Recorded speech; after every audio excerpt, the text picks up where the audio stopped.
चलिए भाई, तो ये प्रश्न देखते हैं। ये प्रश्न क्या कह रहा है भैया? ये प्रश्न कह रहा है कि एक गुब्बारा 215 मीटर लंबे तार से बंधा हुआ है ना, तथा 36 से 60 डिग्री का कोण बनाता है। तो एक गुब्बारा है, तो इसका पहले हम रफ डायग्राम बनाते हैं, उसके बाद में बढ़िया डायग्राम आपको बना के दिखाएंगे। तो यहाँ पर एक गुब्बारा है जो 215 मीटर लंबे तार से बंधा हुआ है और जो 36 के साथ में 60 डिग्री का कोण बनाता है ना। तो मान लो कि भाई यहाँ पर एक ये बैलून है और ये जो है एक धागे से बंधा हुआ है, और ये अगर जमीन है तो ये धागा जो है ये जमीन के साथ में 60 डिग्री का कोण बनाता है ना। ये गुब्बारा ऐसे हवा में उड़ रहा है, ठीक है। तो गुब्बारे की जमीन से ऊंचाई ज्ञात कीजिए, यानी कि ये वाली ऊंचाई हमें ज्ञात करनी है ना। गुब्बारे की जमीन से ऊंचाई ज्ञात कीजिए यदि माने कि डोरी में कोई भी ढील नहीं है ना। यहाँ पर हम मानते हैं कि ये जो डोरी है एकदम सीधी है, एकदम स्ट्रेट है, कोई भी ढील नहीं है, क्योंकि अक्सर करके डोरी ऐसे नहीं होती है, डोरी ऐसे होती है ना। डोरी जो होती है वो या तो ऐसे होगी और या तो ऐसे होगी, है ना, या फिर थोड़ा बहुत इसमें लचीलापन भी हो सकता है। तो यहाँ पर जो है इस बात को आपको भूल जाना है कि डोरी में कोई ढील है। ये माना जा रहा है कि डोरी में कोई भी ढील नहीं, एकदम स्ट्रेट डोरी है ना। हालांकि ऐसा होता नहीं है, पतंग उड़ाएं अगर आप या फिर बैलून उड़ाएं तो डोरी सीधी नहीं होती, लेकिन यहाँ पर माना गया कि डोरी सीधी है, ठीक है। तो अब जरा ठीक से डायग्राम बना लेते हैं। तो यहाँ पर जो है रफ डायग्राम आपको समझ में आ गया होगा, अब जरा ठीक डायग्राम बना लेते हैं, है ना।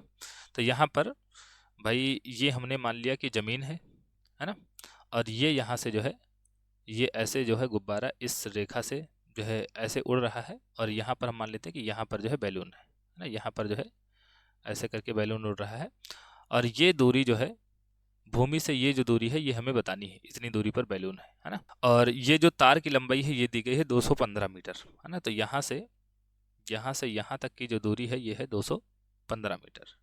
तो ये वाली जो दूरी है भैया ये 215 मीटर, है ना, तार की लंबाई। और ये 60 डिग्री के कोण पर जो है जमीन के साथ में झुका बना हुआ है। तो अगर हम इस बिंदु को ए माने और इसको जो है बी माने और इसको सी माने, तो हमें इस त्रिभुज के हिसाब से ए बी का मान पता लगाना है ना। तो अगर हम बात करें त्रिभुज ए बी सी में, ठीक। और मैं आपसे हमेशा कहता हूं कि अगर इस तरीके का आपको सवाल लगाना है तो जो भुजा पता लगानी हो उसका अनुपात उसके साथ में करें जो भुजा आपको पता है, ठीक है। तो पता क्या है भैया? पता लगाना है ए बी, और पता क्या है? पता है ए सी, ठीक है। और ए बी क्या है?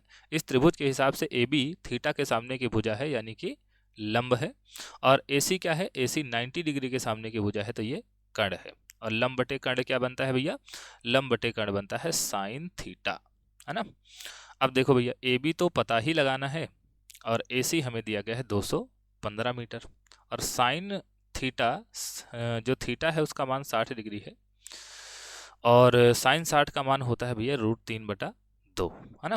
तो यहाँ से ए बी का मान कितना आ जाएगा? 215 उधर चला जाएगा तो ये गुणा करने लगेगा, है ना। तो ये हो जाएगा 215 गुणा करने लगा। अब देखो भैया, अब इसको भाग करना पड़ेगा। तो यहाँ से इसका मान रखेंगे 1.73 और गुणे 215 और बटे 2, ठीक है। तो या तो भाई √3 का मान रखवा सकता है और या तो नहीं भी रखवा सकता है ना। तो अब यहाँ पर इसका गुणा करना पड़ेगा। तो जब आप इसका गुणा करेंगे, पहले तो आप 215 और 173 का गुणा कर लें, उसके बाद में जो रिजल्ट आएगा उसको जो है 2 से भाग कर लेंगे तो आपका आंसर आ जाएगा, ठीक है। आपको जो आंसर आएगा वो आएगा 186.19 मीटर, है ना। इतना आएगा, यानी कि जो गुब्बारा है वो जमीन से जो है वो 186.19 मीटर की ऊंचाई पर है, ठीक है। तो यहाँ पर लिखेंगे अतः गुब्बारा जमीन से 186.19 मीटर की ऊंचाई पर है, मीटर की ऊंचाई पर है, ठीक भाई। तो ये एकदम बढ़िया सा प्रश्न था, आशा है ये प्रश्न आपको समझ में आया होगा और ये वीडियो आपको पसंद आई होगी। अगर भाई आपको प्रश्न समझ में आया है और अगर आपको वीडियो पसंद आई है तो भाई अगर चैनल पर नए हैं तो सब्सक्राइब करके ज़रूर जाएं। बाकी अगर वीडियो पसंद आई हो तो लाइक करें और एक बढ़िया सा कमेंट लिखें, और मिलते हैं किसी और प्रश्न के साथ में, तब तक के लिए धन्यवाद।